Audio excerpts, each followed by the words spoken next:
Okay, so we've previously started talking about performance management. When we went through performance management, we've gone through the basic stages already of thinking about what do we want to measure and how do we want to measure it, and then we've taken it through the process of making sure our employees understand what's going on, making sure that the managers understand what they're going to go out and measure, and then obviously we've gone out and we've taken part in whatever it was that we were doing. Following on from that, obviously we need to start thinking about, well, we've had our debrief, we've talked about what needs to happen then, how did you go, what was the outcome, what was the strengths, what were the weaknesses, what are we going to do differently? Obviously, we don't want that to be the end of the conversation, okay? There's no point getting to a point of debriefing what happened and then nothing happens, okay? And then 12 months later, all that's going to happen is we're just going to have the same conversation or it'll be worse, okay? What we need to do now is to make sure there's a follow-up and make sure there's something that actually takes place to make sure that we start to improve or change the process so that we actually get some outcome there.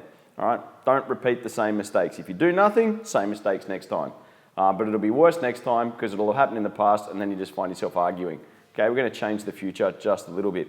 So once the appraisal's actually done and it's been completed, the manager has a little bit of work ahead of themselves. Okay, they need to start discussing what specific improvements do you want to get over the next period of time, whether that's the next week, fortnight, year. Okay, ultimately we're trying to get incremental uplift in performance over time. We're not trying to go, you're not so great to you're amazing. We're trying to go through the stages in between. We expect that that's going to take, it could take a year. All right, and that's what we want to see happen over time. So that manager's got their work cut out for them. We're trying to improve the employee's outcome, not just for our own benefit, but also thinking about the employee. Okay, people want to get better at their jobs. Okay, for a whole range of reasons. One is personal satisfaction. You feel you're improving. That's a good reason to come back next Monday when it's cold, wet and rainy and you're sick, is that you actually feel like you're contributing. Otherwise, the employees, they start to flake out a little bit, not really good for you. So you do want to get that employee reward and engagement and get them moving along and doing what you need them to do. Okay, so continuous learning, continuous development, moving people through, building your managers of tomorrow as well. Okay, now when we start talking about these activities, you've all done these activities in the past. Okay, at some point you worked with or did something with someone and they gave you an opportunity to start improving yourself. Whether it was to go and attend a course or a workshop or whatever it happened to be, it's happened to all of us. We just need to think about, we appreciated it when it happened for us, so make sure we're doing it for our people. There's a couple of different things we can start to look at here. We've got a whole range of different opportunities. We can do on-the-job training. Okay, and on-the-job training is quite literally, coming into the office and starting to learn a new skill, or coming into the workplace or whatever it happens to be and start to build literally, as it says, on the job. Okay, you start to learn the skill, learning the position above you, learning a different position in your business, whatever it happens to be. Coming in and just, learning the good old-fashioned way. The other way we can start to do it is we can start to look at things like university or college or whatever it happens to be. Okay, so some organisations, particularly if you've got a particularly good staff member that you want to promote to management, a lot of them offer funded places or they help sponsor some of the places in things like universities or colleges, okay, to get those qualifications for people. Particularly a lot of large employers who get people fairly young, they'll get them at 17 or 18, they'll bring them into the organisation and then prior to looking at them as management, we'll usually put them through some sort of external courses to develop their business acumen and skills. Okay, that's pretty popular out there.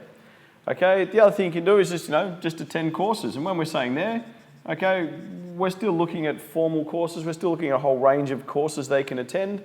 Okay, it doesn't have to be the big crazy, 4 years at uni or something. It might be a short course. It might be a particular skill they're trying to develop, and you can get them onto courses and things like that. You might also find online training courses. Now, obviously, when I was a young kid, they didn't have such a thing as the internet, but everyone's spoiled today. We've got our option of a whole lot of great learning material online where people can possibly look at a course or look at an activity that's online based. They can work around their business hours. Okay, it doesn't get as it doesn't interrupt the flow of business as much as maybe one of these other courses where you have to take them out of the workplace so they can attend it. Okay, another one is you might give them a professional membership. Okay, there are various professional associations. If they're a manager, they might go to the Australian Institute of Management. It could be, in HR, Australian Human Resources Institute, or whatever the organisation is that happens to relate to their field. What that will give them exposure to is obviously other practitioners that are moving up and career-minded, and give them access to a whole range of courses, extra materials, forums, etc., which starts to once again continue to build their professional mastery. Now that's good for them because they start improving and really feel connected and their career is going somewhere, but it's great for you as well because you start to get a highly skilled person in your workplace. Okay, and at the end of the day, having an extra person who really knows what they're doing is a huge bonus. You can look at coaching opportunities as well. And what we're looking at with coaching opportunities is to make sure that you got a sort of, I hate to use the word mentor, but it could be a mentor, or it could be someone at an equal level, like a buddy system, training the person through, showing them the ropes of a better job, or a higher level job or higher different functionality, and starting to build their skill sets. Okay, now that's something you can implement at the workplace. That's very easy. It's actually good for the coach because it starts to develop the coach's ability to manage and lead. Okay, and it's also good for the person being coached because all of a sudden they get access to a whole lot of skills and reminders to do the things they're good at. Okay, so that's actually a tool. Even putting someone in charge of coaching is a development tool that you might consider, particularly if you've got someone who might be one of your good staff members but they don't have a lot of management experience. Giving them a coaching role to coach others can actually be a really strong way to get them used to setting instructions or giving feedback, whatever it happens to be. So it's a great learning tool for everyone involved. Once again, mentors. Okay, a mentor is pretty good, but really mentors, because you've got someone more senior to you giving you guidance, it's usually best if the person who's getting the mentoring is allowed to sort of choose who they need to deal with. The relationship's a little bit different. At a coaching level, we're pretty much equals, but when it's mentoring, it's someone above them, instructing them, so that need to once again think about how we want to do that. But coaching and mentoring, very much the same page. There is a lot of differences. I can go over them, but we won't do that here today. Okay, another way that we can start to think about how we engage with our people and the options we can give them is put them in projects.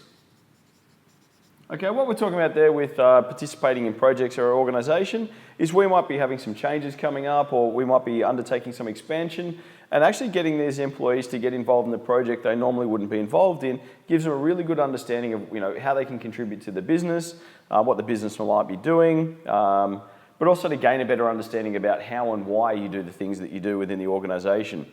A lot of the time people talk about it, but this gives them a chance to get really hands-on and see the nuts and bolts and how it all works, which is once again great for their management experience and allows them to continue to sort of learn and grow, all right, and understand your business, which is pretty important.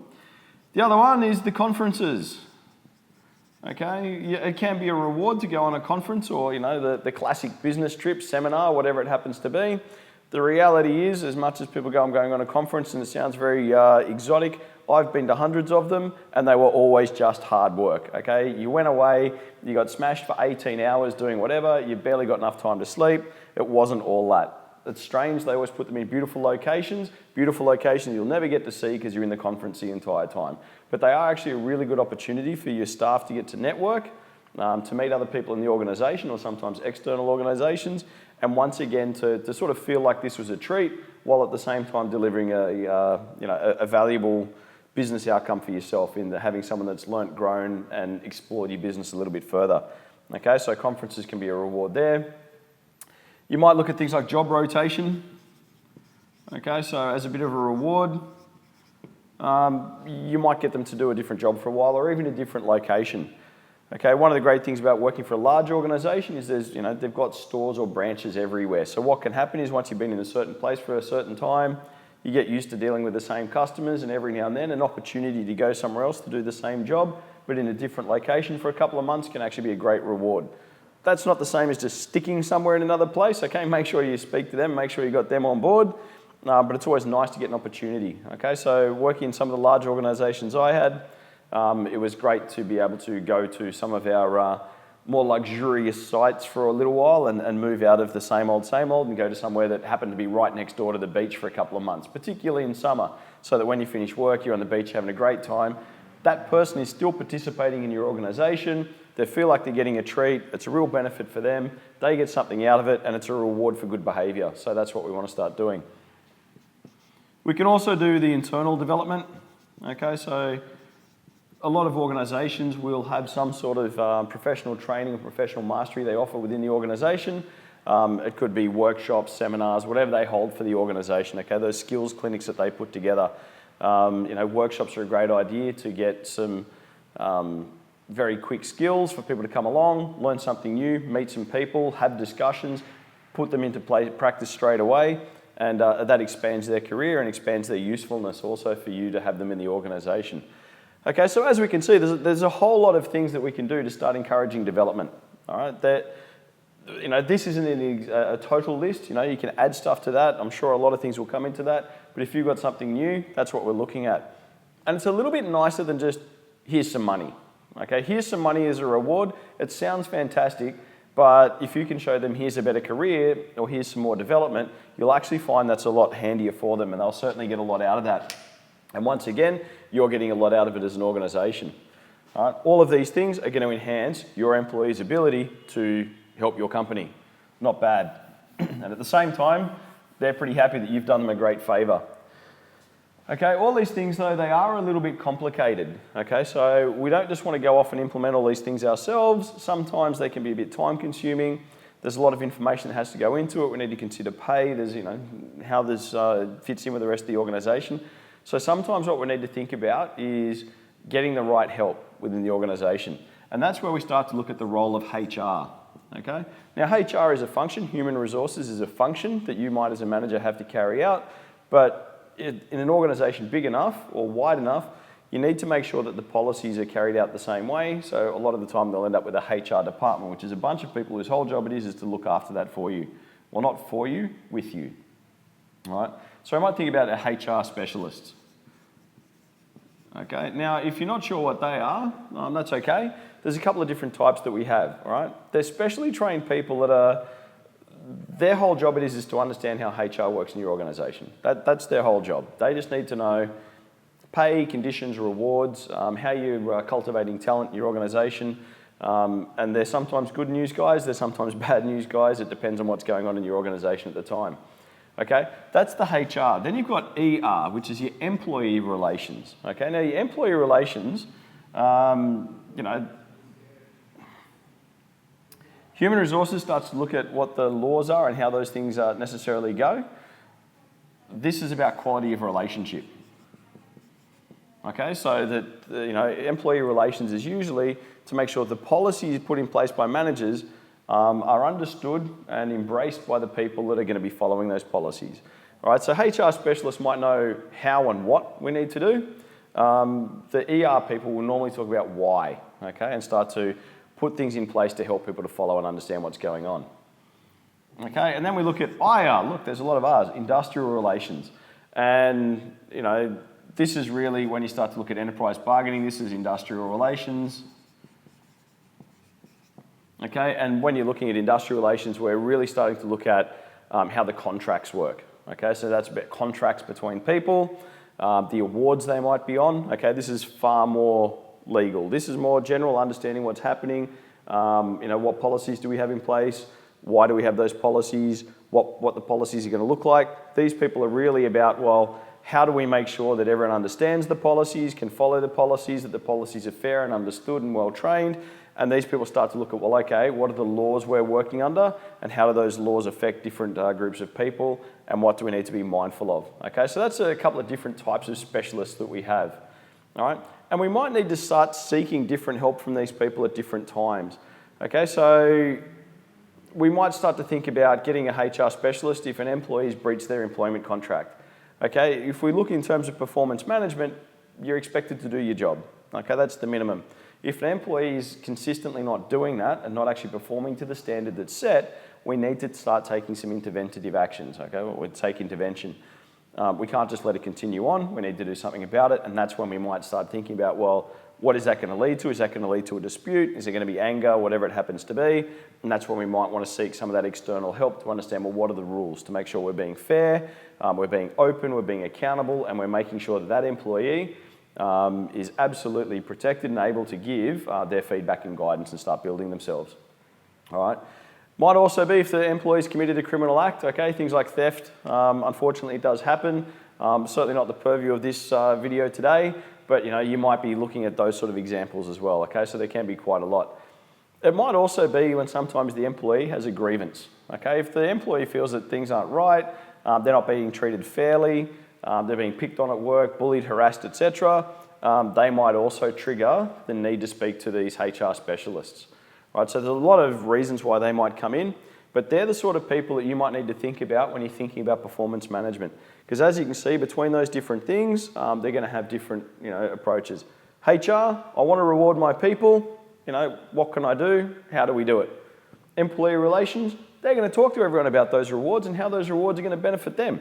Industrial relations, when I'm paying my people for those rewards, how much should I be paying them? When should I be paying them? And am I making sure that I'm covering everything I need to do? Okay, so that's a bunch of different specialists that you might start to think about. Okay, and you don't have to have them all in your organisation, but you need to know where to go to get help. All right, great. So now that we've covered that, we need to start thinking about, well, what are we talking about with performance? Okay, what are we talking about with excellence in performance? When am I going to offer all these amazing things? Okay, when am I going to offer this coaching and mentoring, etc. And what we're trying to reinforce, and the whole purpose of performance development, is to start to build excellence in performance. Okay, we want people to excel. Okay, we want them to, excellence, let's go the whole word. Okay, we're rewarding excellence. Okay, yes, it's good, we need people to do their job and do what's expected of them. What we're trying to do, though, is move them past the minimums. Okay, the minimum is not always that good. We want to take it to the next step. We want to reward excellence and set an example for everyone else to follow. So what we might be starting to look at when we're talking about, well, what are we measuring there, is you might start talking about, well, what's the sales performance? Okay. Okay, are they selling? How much are they selling? When are they selling? Who are they selling to? Okay, what sort of sales are they making? How big are the sales? If they're making 1,000 sales, but the sales are only $1, was that enough? Or is it the guy who makes one sale for $1 million? Which one are you rewarding? Okay, so you need to think about, well, what are we going to say is the benchmark? What are we going to say is the purpose? Okay, I've seen that a lot of the time where people have just been marked on the number of sales, and all they do is they just pop sell stuff that nobody wants just to hit a sales number. Okay, and then the person that actually just went, look, I'm just going to narrow down my number of sales and got the greatest sales ever, everyone's looking going, well, but you only sold 2. Yes, but the 2 I sold were amazing. But we're measuring number, we're not measuring the dollars. So you need to really think about, is the system, does it make sense? We might also look at productivity.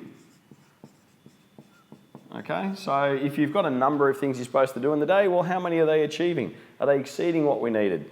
Are they doing what we required? It could also be talking about things like waste. Okay, are they minimising waste and minimising, stuff that's lost? Teamwork's a big one. Okay, teamwork is, funnily enough, something that people don't often talk about. They're so busy talking about sales performance and who made the sexiest sales and the biggest number of sales, and they're not saying, well, who was the person that collaborated and worked with the rest of their teammates to make sure it was a positive environment for everybody? How are you contributing to the team, and how are you contributing to what's taking place at this organisation to make it better for everybody involved, okay? So some way to measure teamwork is really important, okay? Because that's when you start to talk about organisational culture and what a sort of place it is to work at. Okay, if everyone's just so concerned about themselves and what they got and they don't care about their team, it tends to be not a very nice place to work, okay? And then forget about excellence, mediocrity is as good as it gets, okay? You're talking about mediocrity because everybody hates working there. You've got that boss, you've got those staff members. Okay, I had a guy that used to sit next to me and smoke 80 cigarettes a day. He smelt like an ashtray, he drank strong coffee, it stank, it was terrible, but he was the number one sales guy. The reason he was the number one sales guy was because everybody left, because no one could sit next to him for very long, okay?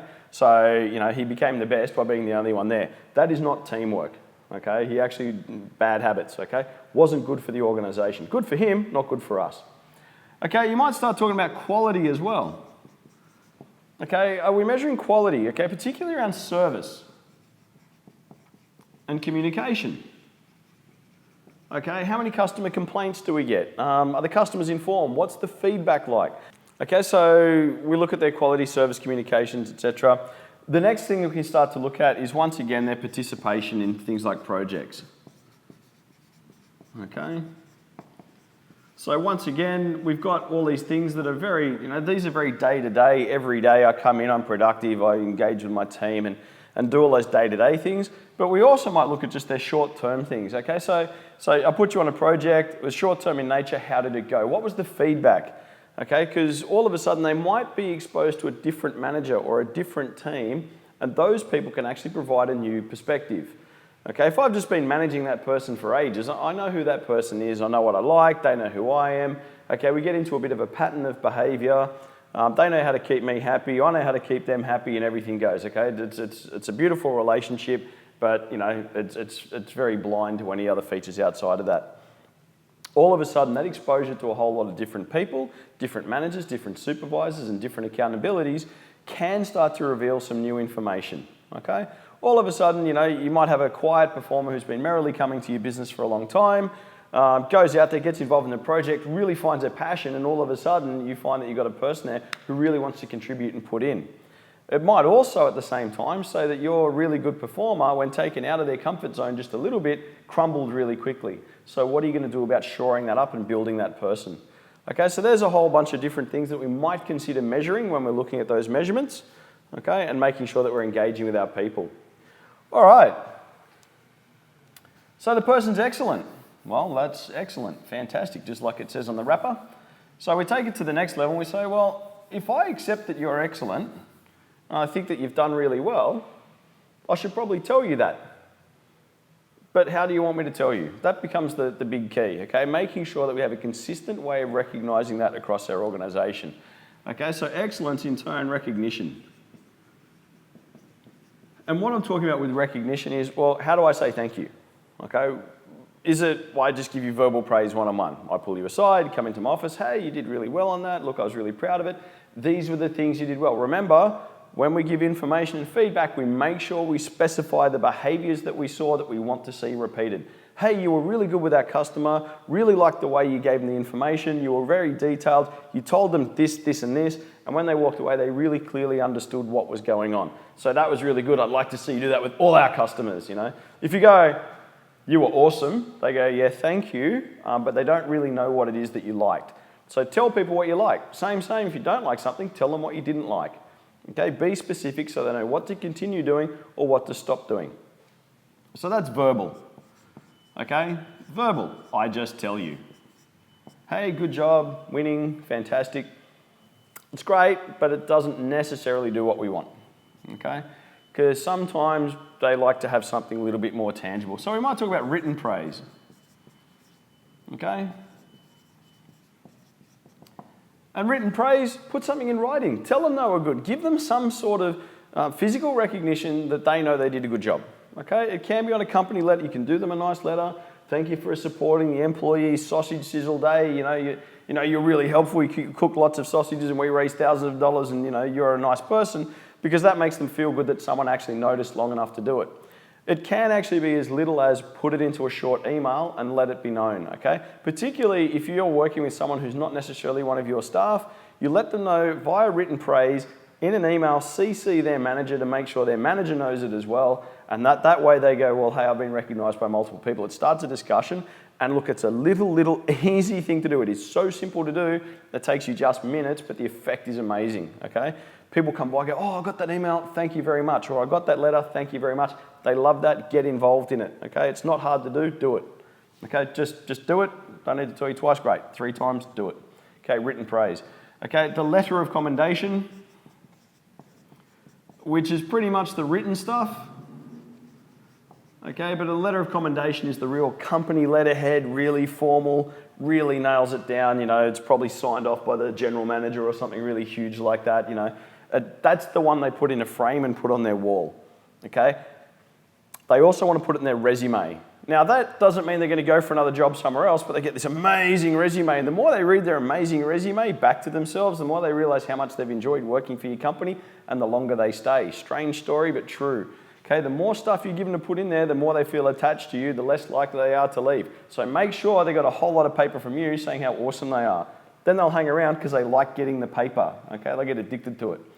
Okay, you can do something as simple as a thank you card. I know, yeah? Okay, don't forget the thank you card. Once again, writing something down takes a little bit of an extra step, okay? It's a bit of a lost art. People don't write cards anymore. So if you took the time to write and send a card, okay, that really stands out that you cared, and it's a very quick and easy way. Once again, not expensive, okay? You don't have to send them on a cruise, international holiday, don't have to, okay, send them on a cruise if you want to, okay? But a thank you card will go for miles, okay? The small gift, okay, small gift is often good. Sometimes even your own company merchandise. You know, I used to work at a bank, and they give you an umbrella with their logo on it. So you're actually a walking billboard for their company, but you'd be surprised how many people loved getting a free umbrella or some other, even the t-shirt. Why would you wear, it's a company t-shirt, but they love it. They take it home, they give it to the kids, there's a cool story to be had, and once again, it's a continuous reminder in their house about who they work for and who said thank you. Okay, don't underestimate the opportunity here to do the right thing by your people, which is a good thing to do, okay, straight up and down, it's just a good thing to do, but it has an amazing reward for you as a business. And then lastly, the personalized, okay, so the personalized certificate. Okay, once again, those nice formal certificates, not a letter which outlines everything, but Achiever of the Month, 1997, you know. 10 years later, you'll still see it. People love a certificate that looks fantastic. I went, strangely enough, to a restaurant the other day, and at the restaurant that looked like it escaped from the 1990s, it was quite funny, but I noticed on the wall as I left, they had actually received a local restaurant of the year somewhere around the 1990s, which I think was the last time they renovated. So, but they loved that certificate, and here we are 20 years later, and they've still got it on the wall. 20 years, they've still got the same certificate. Don't underestimate how much people love these things, okay? They're little things that you can do as a manager to make life a lot better for your people. Just to recognize and say thank you, okay? Make sure you're doing it. If you're not, you know, bad manager. All right, now, when we're talking about workplace recognition, we need to think about, you know, we can get these from senior managers. Sometimes it's from you. Sometimes it's nicer to get it from someone a little bit more senior so they feel, you know, that recognition, once again, is a big thing. You might start thinking about, you know, praising people in public. Okay, some people love to have the certificate handed to them in public in front of everyone. Some people actually get really shy about it. So make sure you know the person before you do it. Don't just assume everyone wants the big, you know, dog and pony show where you're putting out certificates, yay, and everyone claps, okay? Some people actually get really shy and embarrassed. They want quiet, private recognition, and that's enough for them. Make sure you get it right. I've got it wrong in the past. It was very bad. I thought the person wanted public recognition. They actually ended up in tears because now they felt under pressure because everyone was now watching them. Okay, really unexpected. It'll happen. Get it right. Young Nick made mistakes. I made lots of them. Okay, don't make the same mistake. Free tip from me to you. Okay, and also you can think about your Employee of the Month award, but just don't have some ridiculous board like Employee of the Month and a photo. Okay, we're not McDonald's, we're not Walmart. Don't do it. Okay, recognize, do those sort of things, but just don't make it dicky and, you know, bad. All right? So, you know, these are ways that we're going to be able to get out there and really start to push the recognition for excellent performance. Great. Good luck with those bits.